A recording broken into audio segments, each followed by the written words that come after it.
मांडवा मारवाडी गावात बस सेवेचा गंभीर प्रश्न दिवसेंदिवस तीव्र होत आहे. सार्वजनिक वाहतुकीअभावी गावातील विद्यार्थी दररोज शाळेत जाण्यासाठी पायी प्रवास करायला बाध्य आहेत.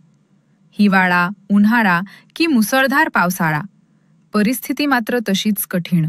वृद्ध आणि महिलांसाठी ही समस्या आणखीच त्रासदायक ठरते. अनेक वर्षांपासून गावकऱ्यांनी शासनाकडे बस सेवेची मागणी केली असली तरी आजही कोणतेही ठोस पाऊल उचलले गेलेले नाही. प्रशासन या तातडीच्या प्रश्नाकडे कधी लक्ष देणार, याचाच शोध घेऊ स्टार इंडिया 24 न्यूज. नमस्कार मित्रांनो, माझं नाव पत्रकार मोहन नागेश्वर आणि मी आपलं स्वागत करतो स्टार इंडिया 24 न्यूज मध्ये. तर मित्रांनो, आपण आज हिंगण्यातल्या मांडवा गावामध्ये आलेलो आहे. या गावाची एक मुख्य समस्या अशी खूप काही आहे, जसे शेतकऱ्यांची समस्या आहे, तसेच विद्यार्थ्यांसाठी आणि लोकांच्या दळणवळणासाठी जे सगळ्यात मोठी समस्या म्हटलं तर ती समस्या आहे आता बसची. आणि बसच्या समस्येमध्ये विद्यार्थ्यांना, म्हाताऱ्या लोकांना आणि जे महिला, ज्येष्ठ महिला आणि नागरिक यांना काय त्रास होत आहे ते आज आपण या गावातल्या नागरिकांकडून आणि विद्यार्थ्यांकडून जाणून घेऊया. तर मित्रांनो, आज काही विद्यार्थी आपल्याला भेटले आहे आणि इथून तो त्यांचा जो बाजूच्या गावाला जाण्याचा जो डिस्टन्स आहे तो कमीत कमी 5 ते 6 किलोमीटरचा दरम्यानचा जो डिस्टन्स आहे. आणि या मुलांना काय त्रास होतो आपण प्रत्यक्ष यांच्याकडून आज जाणून घेऊया. तर काय नाव बाबा तुझं?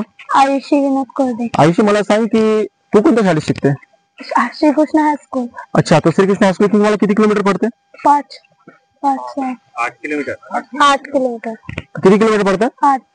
8 किलोमीटर तुम्हाला पडतं. तर तुमच्याकडे जाण्यासाठी काय मार्ग आहे आणि तुम्ही कशाने जाता? पैदल. म्हणजे तुमचं जे आपल्या गावापासूनचं थेट तुमचं अंतर श्रीकृष्ण हायस्कूल पर्यंत ते आहे 8 किलोमीटरचं आणि तुम्ही पायदळ चालता. याच्यावर काही तुम्हाला काही शाळेकडून या प्रशासनाकडून काही अशी बस वगैरे काही फॅसिलिटी अवेलेबल आहे का? नाही. तर तुम्ही 8 किलोमीटरचा डिस्टन्स पायी चालता? हो.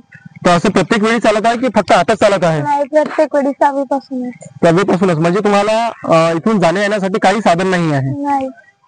आपलं नाव काय आहे आणि आपल्या गावात जे समस्या आहे बसची, याच्यावर आपण काय सांगणार? माझं नाव दीपाली गुरनुले आहे. मी या गावची पोलीस पाटील आहे. आमच्या गावामध्ये बसचा खूप प्रॉब्लेम आहे. मुलांना शाळेत जाण्यासाठी खूप अडचण आहे. 8 किलोमीटर सावंगी देवडी आहे आणि नागाझरीला आम्हाला 4 किलोमीटर पायी जावं लागते. मुलांना, वृद्धांना दवाखान्यात जायचं असलं तर खूप अडचण आहे. शाळेचे मुलं छोटे छोटे 4 वाजता सकाळी शाळेत पायदळ जातात. लहान लहान मुले, वृद्धांना आजारी असले तर त्यांच्याकडे जाण्यासाठी पर्याय नाही आहे, पायदळ जावं लागते. आपण या गावचे सरपंच, आपली काय प्रतिक्रिया आहे, आपला काय प्रयत्न आहे की आपल्या गावाला लवकरात लवकर बस सुरू झाली पाहिजे? 100% माझी प्रयत्न आहे आणि बोलणं पण झालं आहे. येणाऱ्या काही दिवसामध्ये आपण बस चालू करणार आहोत. आणि माझं मत आहे की जे काही विरोधी लोक विरोध करतात की आम्ही काम करत नाही, ते पण आपण आता त्याच्या पण उत्तर देणार चांगल्या पद्धतीनं की येत्या काही दिवसात न सांगता आपण इथं बस मुलांसाठी चालू करणार आहोत. आणि चांगलं म्हणजे नेहमीसाठी, म्हणजे असं नाही की आता चालू केले ना शाळा सुटणार न बंद होणार. त्याच्यामुळे 100% बस चालू होईल, म्हणजे चालू होईल. काही म्हणजे तांत्रिक अडचणी अशा होत्या की त्यांच्या वेळापत्रक तयार नव्हतं, त्याच्यामुळे थोडं थांबले.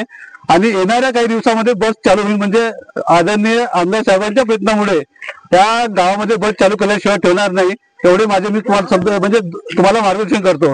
आणि काही कोणतेही काम असो की काय करतात, काम दुसरं करतात आणि लाभ दुसरे घेतात. माझी विनंती आहे विरोधकांना की काम जो करते त्यालाच त्याचे श्रेय भेटला पाहिजे. बाकी माझे काहीच बोलू नये, एवढे बोलून मी माझे 2 शब्द संपवितो. श्रेय म्हणजे एकट्यावर आता नाही, आपल्या गावाची समस्या आहे. ह्याच्यामध्ये अगर बस सगळ्या येईल तर तुमच्यासोबत कसं आहे, बाकी लोकांचं पण ते राहणार आहे. तर याच्यासाठी आपल्याला काय सपोर्ट आहे आणि आपण किती प्रयत्नशील आहे की आपल्या गावामध्ये लवकरात लवकर ही समस्याचं समाधान संपलं पाहिजे आणि बस सुरू झाली पाहिजे. आपले 100% जाणार पण झाला, परिवहन विभागाला पण भेटलाय. आणि 100% काही दिवसांमध्ये येणाऱ्या 1 आठवड्याच्या अंतरामध्ये आपण कोणत्या हालतीत बस चालू करू म्हणजे चालू करू. पण तारीख आपण अधिक निश्चित व्हायची म्हणून आपण कोणाला तारीख सांगितली नाही. आणि त्याच्यामुळे आपलंच गाव नाही, कडंदरा, नागाझरी आणि मांडवा आणि येण्या जाण्यावाल्या लोकांना आपली म्हणजे चांगलं सोयीस्कर व्हावं असं माझं मत आहे की आपण वैयक्तिक न घेता सार्वजनिक लाभ दिला पाहिजे आणि सर्वांच्या जणांच्या समस्या ते सुटल्या पाहिजे. यासाठी प्रयत्नशील आपण आता 6-7 महिने राहिले, या गोष्टी आपण बोलून आहोत. आणि असंच नाही की आपण वारंवार म्हणजे गेलो बा आणि टाकून दिलं बा. याच्यानंतर आपण म्हणजे सातत्यानं त्याचा पाठपुरावा करून आता काही दिवसात बस चालू होईल म्हणजे होईल. आणि ते आदरणीय आमदार साहेबांच्या प्रयत्नामुळे, बाकी कोणी काही यांना सपोर्ट केला नाही. आमदार साहेबांचं असे व्यक्ती आहे की त्यांनी आता या गावासाठी एवढा निधी उपलब्ध करून दिला. सर्व गोष्टी चालू आहे आणि याच्यानंतरही चालू राहील.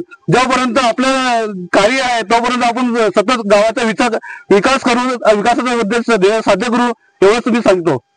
नाव गजानन फागोजी चौधरी आहे. मी या गावचाच रहिवासी आहो. माझा जन्म सुद्धा याच गावचा आहे. जवळजवळ 25 ते 30 वर्षापासून आम्ही बरीचशी मागणी केली बस बद्दल, पण आतापर्यंत बरेचसे आमदार खासदार सर्व निघून गेले, पण बसची व्यवस्था आमच्या इथं झाली नाही. त्याच्यासाठी म्हणजे लहान जे मुलं आहे आमच्या गावावरून 30 ते 35 मुलं शाळा शिकण्याकरता नागाझरी, देवडी, सावंगी आणि हिंगणा इथपर्यंत जाते. बहुत त्रास होते आणि सणवाऱ्या दिवशी तर म्हटलं तर खूपच त्रास त्याले. काय येता वेळेस त्याच्या तोंडाकडे पाऊस नाही लागत, लहान लहानचे चिमुकले तोंड करते.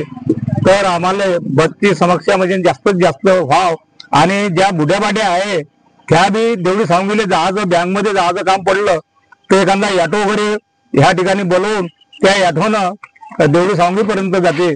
म्हणून बसची खूपच आवश्यकता आहे. 2 टाइम आमच्या गावामध्ये बस चालू झाली पाहिजे, मी एवढी अपेक्षा करतो. हा अजीबाई, तुम्हाला काय त्रास आहे? काय वाटतं आपल्या गावामध्ये बस सुरू झाली पाहिजे? हो, सुरू झाली पाहिजे. काय त्रास आहे तुम्हाला? जाण्या येण्याचा त्रास आहे. जाता का तुम्ही पायदळ? जाणच नाही होत. मग कसं काय करता? काहीतरी बनवा लागते. ऑटो मॅटो जे तर तुम्हाला असं वाटतं की आपल्या गावामध्ये बस सुरू झाली पाहिजे? हो.